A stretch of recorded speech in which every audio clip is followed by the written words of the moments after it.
Weh. Aku ada berita ni. Berita tergempar. Aku dapat tawaran kerja tau. Gaji dia pun besar weh. Tawaran apa weh? Tapi sempat ke? Kita kan banyak assignment nak buat sekarang ni. Sempat je. Kerja dia senang je weh. Aku cuma perlu pinjamkan akaun aku dekat orang tu je.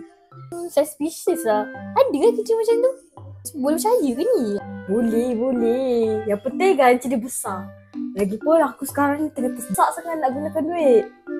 Kalau kau cakap macam tu, tak apalah. Kau try je lah dulu. Aku support je. Yes! Akhirnya aku dapat beli tiket konsert Seventeen aku.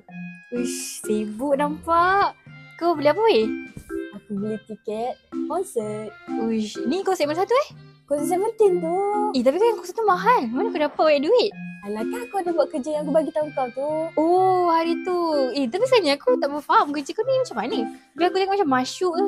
Alah, aku just sewakan akaun aku dekat orang. Lepas tu aku dapatlah komisen hari-hari. Oh, per hari Yeah. Uish, masyuk. Weh, kereta baru ke weh? Tak. Uish. Aku baru ambil. Oh, masyuk juga kerja kau tu Tengok nak kelas ni. Aku nak pergi kelas. Kau tumpang ke? Jom. Boleh. Aku. Kat sana. Okey, baik. Sorry tau, okey tak? Okey, tak apa. Ni Lia kan? Betul.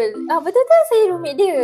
Oh, Tapi saya dah berapa lama dah dia tak balik rumah ni, tak tahu gimana. Call tak dapat. tak tahu. Sila dah kena tangkap polis. Oh, ya ke? Ya Allah. Sebab apa weh? Katanya dia tu scam orang. Lah, kisahnya. Tapi hari tu kan, dia ada cerita dia kerja macam dapat duit ni daripada online semualah. Macam dia kerja online macam tu. Tapi tak tahu pula scam orang. Maksudnya dia sewakan akaun bank dia kat orang ke macam tu? Dia cerita macam tu. Tahu juga pasal benda tu. Dia ada cerita juga Itu kan namanya akaun keldai akaun macam tu. Maksudnya orang gunakan akaun dia untuk tipu orang. Maksudnya masuk ke akaun dia lah kan. Mungkin Zila tak tahu. Zila jadi bangsa lah. Itulah dia memang dia jadi bangsa ni. Hati-hati dengan scam akaun keldai. Jangan jadi mangsa seterusnya.